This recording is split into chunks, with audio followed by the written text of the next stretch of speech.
Jesus way, oh, the Jesus way, is the way of peace. is the way of peace. Oh, the Jesus way, Oh, the Jesus way, is the way of peace. is the way of peace. Oh, the Jesus way is the way of peace. When he is king, all wars will cease. May his peace begin with me. Gonna beat my sword Gonna beat my sword into a plow. into a plow. Gonna beat my sword Gonna beat my sword into a plow. into a plow. Gonna beat my sword into a plow.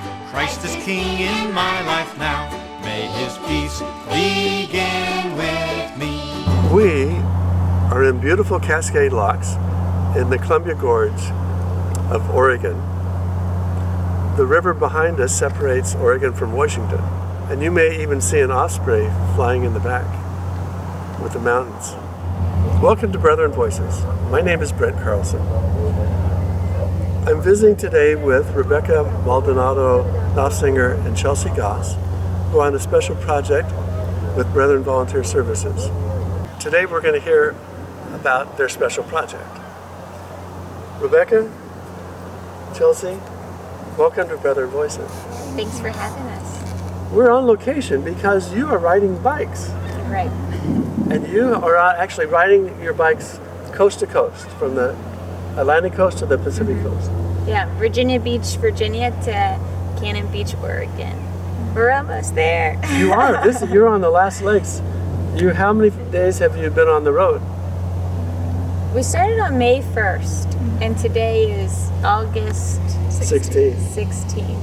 So May, June, July. 3.5 months. 3.5 months. And you've got a little bit more to go. You actually probably have about 70 miles to go.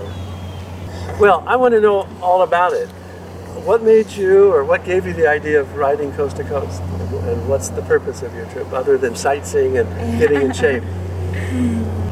I guess I got the idea. I had been traveling. I traveled outside of the country some, and I love traveling, and realized that I hadn't seen much of the United States, or I wanted to see more and just meet more of its people. Riding in a car didn't seem very eco-friendly, and I'm a runner, and running seemed a little crazy, so biking was the next best thing, even though I wasn't a biker.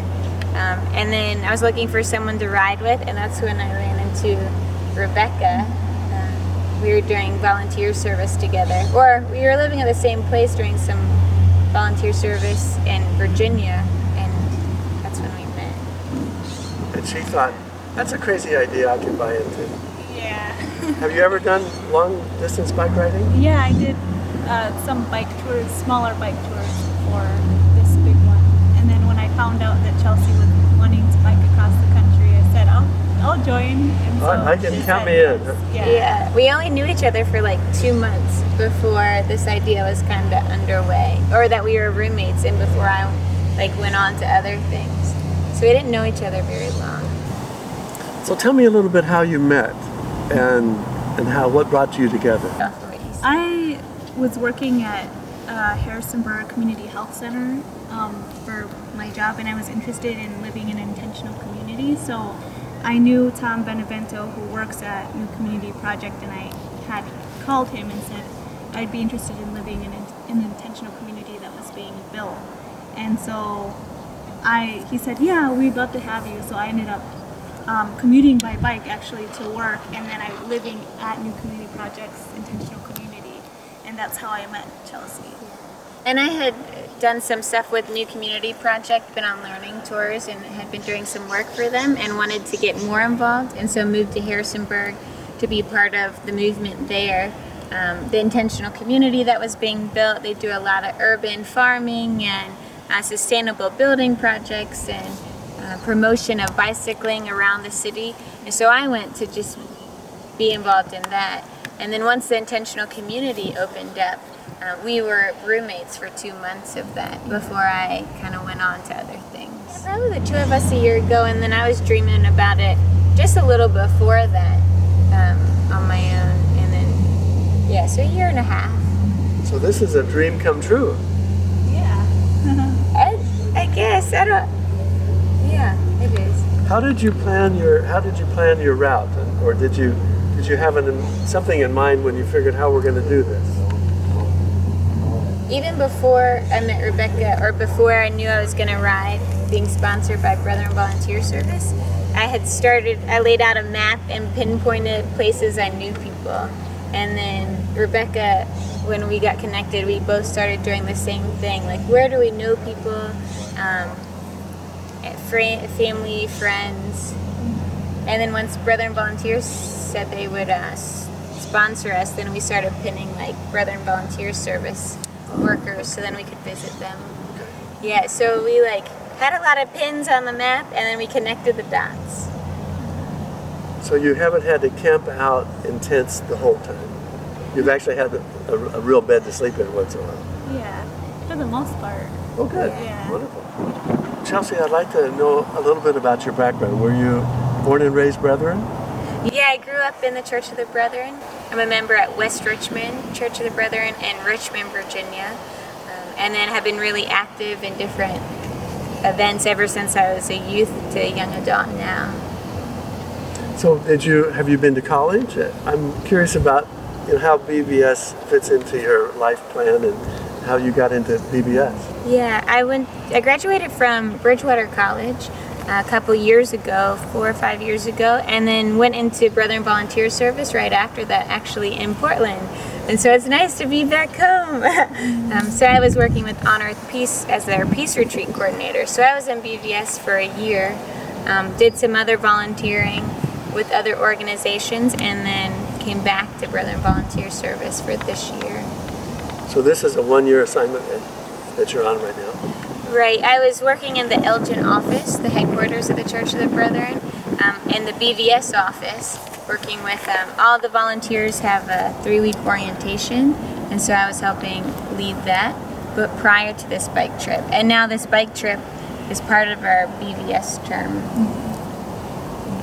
Rebekah, are you a Church of the Brethren person? No, I'm Mennonite. Okay. Where did you grow up and how did you get here? I grew up in Pettisville, Ohio, which is part of Northwest Ohio, and how did I... So, but actually Northwest Ohio, you're close to Toledo then. You grew up close to Toledo. Yeah, close to Toledo. As we're talking, I'm seeing shadows of osprey flying overhead, and the osprey actually, they dive for fish. They eat fish and they dive in the water and catch fish and then take it back to the nest. It's amazing. So if you might see one, they kind of look like eagles, but because they're pretty big fish. But, in putting together a trip like this, you have to have a bike. And Rebekah, you had done some biking, so you kind of knew what kind of equipment to get. But Chelsea, you probably didn't know anything about road bike and what kind of stuff you needed. How did you go shopping, and how did you buy the equipment you needed? Well, since my family has bike toured before, we had my bike I've toured with this bike ever since I started bike touring, and then my family had the panniers, which are the saddlebags that you put on the side of the rack. So that's what we're using right now. So, and what kind of bike do you have? It's a Schwinn Voyager. It's just Dad bought it off of Craigslist and he built it for me. So. But it's made for this kind of bike touring. Yeah, it's not. It's steel. It's pretty heavy. It's hard for me to pick up most times, but it works, and I can get up the mountains slow. Yeah. Chelsea, how did you get your bike? Well, my uncle went on a tour across the country about 17 years ago, and so he was really interested in helping me and found a bike guy in Richmond, Virginia, who was willing to refurbish an old bike for me, and so he even found this old frame. So I have an old mountain bike that's a steel frame that he put together and made into a touring bike for me. Wonderful. Yeah, it's worked out well so far. And then you had to buy the saddlebags. Well, Rebekah had enough that I just borrowed some of hers, okay. And then as far as other things, I just Googled, used the computer to learn what kind of people packed and what not to bring and things like that. So do you know how to change a tire and patch it flat? Yeah. Have you had to do that?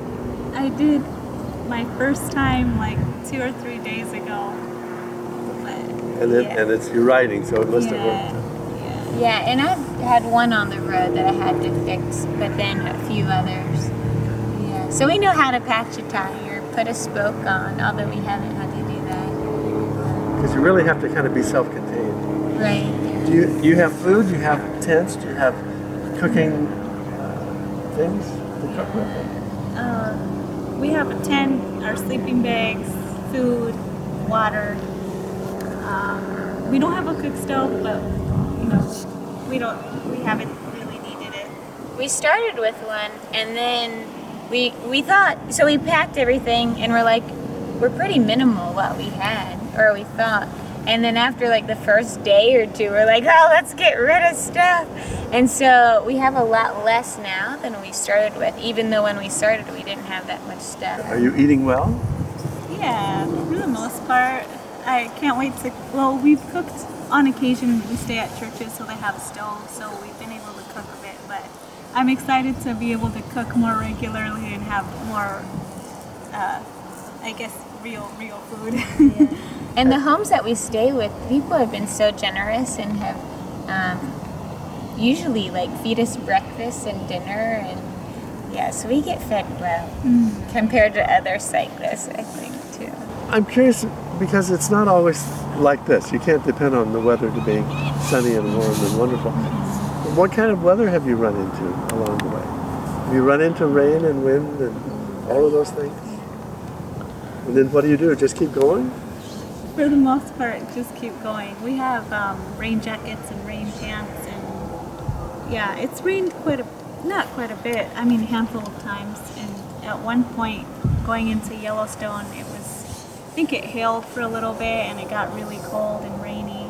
I ended up putting I made homemade like rain boots with plastic bags because it was so cold. It was really cold. And you want to try to keep dry. Keep dry. Or because then you can get hypothermia. Yeah, the one time that she was talking about, we had just made it on the top of a mountain when the storm hit. And so it was us and like 9 other cyclists actually huddled in this like bathroom stall to get out of the rain. But then we all decided to go down the mountain. And so it's like 40 degrees, and when you're going like 35 miles an hour, it's chilly.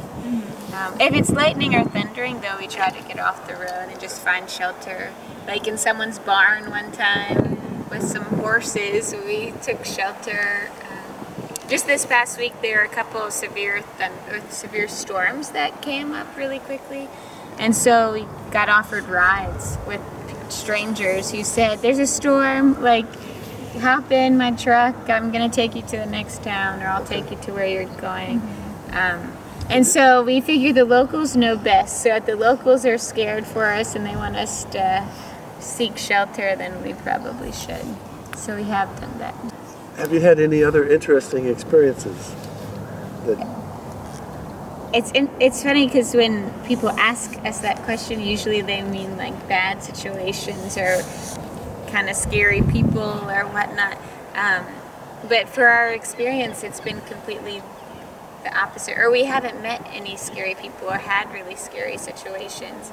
I mean, we still have 2 days left, but like every single person that we've been in contact with and talked to, strangers on the street, our hosts that we stay with who we might not know, everyone's been so kind and generous and hospitable, and sometimes even like, so we'll be on the side of the street and someone will say, hey, like, I have some bananas and Gatorade, do you want some? Or let me go to the store and buy you something real quick and I'll come back.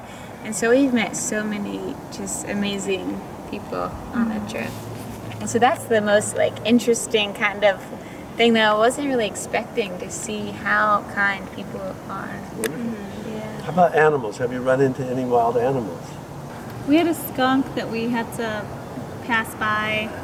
Be careful about that. And then we've seen deer. We've seen buffalo, but it wasn't like we weren't on bikes at the time, but nothing attacking us or anything like that. With the buffalo, did you go to Yellowstone? Yellowstone. We did. So buffalo were in Yellowstone. Yeah, crossing the road right in front of us. Yes. Yeah. Any bear or? Oh, I wish. No, we didn't see any.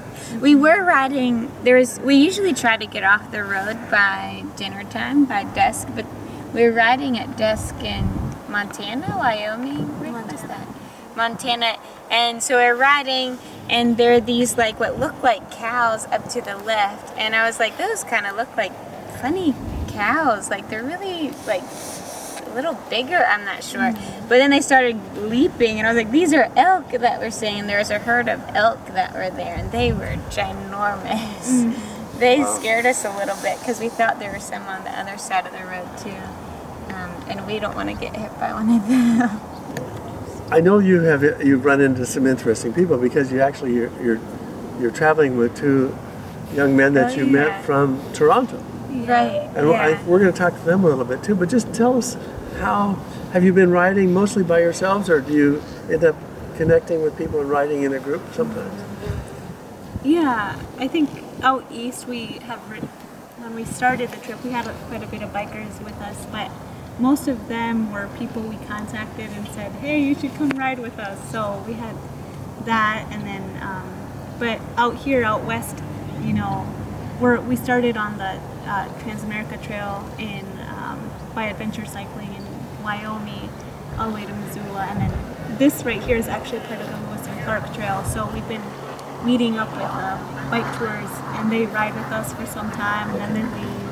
So, yeah. So there's certain bike routes across the country that most cyclists ride on. But since we weren't riding on those routes, we didn't see other cyclists hardly at all. But then, yeah, I would say that we've ridden with about 50 people, different people, maybe a little more now. So, yeah, but most days up until like a month ago have just been by ourselves. I mean, like we've had a bunch of people, but I would say still the majority would just be the two of us. At this point of your trip, you're riding with Brian and Nick Rebekah. How did you meet them? Well, we met them back in Ohio. We had a big day one day. We had 100 miles, and we had a dinner to get to that night. And so we were booking it down this path. But since we were on an actual bike path in the city, people wanted to stop us and like talk to us. And so everyone that we kept meeting said, oh, we saw some other bike tours, they're up ahead. And at first they were just like 2 hours up ahead, and then down to like, oh yeah, we just saw them 5 minutes ago. So we were faster than the guys. We caught up to them and saw them in a park, and so just kind of struck up a conversation with them. The two of us had been staying with host and taking showers most days and eating well, and they didn't know anyone really in the States, and so had been camping out, hadn't taken showers, been eating at McDonald's mostly. And so then we left them in the park. We said, well, we have a dinner to get to, bye. And then, like, not even a mile into when we left them, we said, wait a second, what are we doing? Like, we should invite them along with us. Brian and Nick Rebekah. Yeah. Welcome to Brother Voices. Thank you very much for having us. And because your trip's been very different, because they've had it mapped out and they have people to meet and people to stay with, and you're basically on the road and just camping out. Yeah, we don't know anybody. Don't know anybody in the States really, so we're just finding out what to do along the way. So this night with their host was probably like coming to a wonderful oasis and being treated like kings. Yeah, after camping like two weeks straight, it was really nice to have a home cooked meal instead of eating McDonald's or granola bars and stuff like that. Yeah, it was awesome. I think it's so amazing that the people have invited you into their homes as well. Oh yeah. Amazing. I think it's wonderful. Yeah. So now you know people. Yeah, now we know so many people all over the country. Yeah. It's been awesome. Well, thank you for riding with them and keeping them company, and thank you for It's been our pleasure. Thank you very much. Ryan, it's nice to meet you. Thank you for being with us. Nice to meet you. Nick, thanks for riding, and welcome to the family. Thank you. Can you tell us about special places that you've seen and interesting experiences? And I'm mostly interested in your spiritual experiences along the way. For me, the first thing that comes to mind is just this creation that we get to be around. I mean, like, look behind us and how awesome that is, and to be out in it and riding right by it. Specifically, I think of that the day that we were up on the mountain from the storm and coming down. We were right outside of Yellowstone and the Grand Tetons. And so I had never been to that area, and then you kind of like, you can see just over the mountain the peaks of what I suppose were the Grand Tetons and how just majestic and grand they were. And then when you're riding down the mountain with the wind in your face and this beauty around you and the mountains in front of you, it's just breathtaking. It's just, I could have done it over and over. I wanted to hitchhike back up just to experience it again and again. Yeah, I think that's the first thing. The terrain is super awesome to be biking on, and a place that I can remember that I really liked was climbing up a mountain in Saratoga, Wyoming. It was one big mountain that I don't know if I would like to repeat, but going up it and then coming down was so pretty, and it was just, yeah, an amazing thing. And I think of, even at the beginning of the trip, like, going up mountains are really hard, and sometimes that's parallels with my life. Like, sometimes there's things in life and like situations that you wish you wouldn't have, but you stop and take a break, you stop and take time, you like meditate, you think about it, and then you keep going. And then, not that life isn't always happy, but at some point you're gonna get a downhill, which pushes you like down. I mean, it pushes you forward, and it's kind of a exciting time too to celebrate. Chelsea, Rebekah shared a little bit about her just experience and insight and feeling about the gloriousness of creation and getting to see all of those things. And have you had any special insights along the way that you're going to carry forward with you? I think what I'll carry with me, well, one thing I'm really looking forward to that I've gotten to experience and reflect on is just the hospitality of those we've met. And so I'm looking forward to just implementing that into my life wherever that may be, and being able to open my home. And I think that's kind of what we're called to do, is to love each other and to care for each other. And yeah, I've never had my own place to be able to open up doors and have people come and to be hospitable, to pay it forward, I guess, in some way. But this experience has created that desire in you to have a place that you could share and invite people. More, I mean, I had that before, but even more so than ever before, just because it happens to us almost every single day. For Brethren Voices, this is Brent Carlson, Nick Robiero, Brian Rebekah, Rebekah Maldonado-Nofziger, And Chelsea Goss. wishing you peace.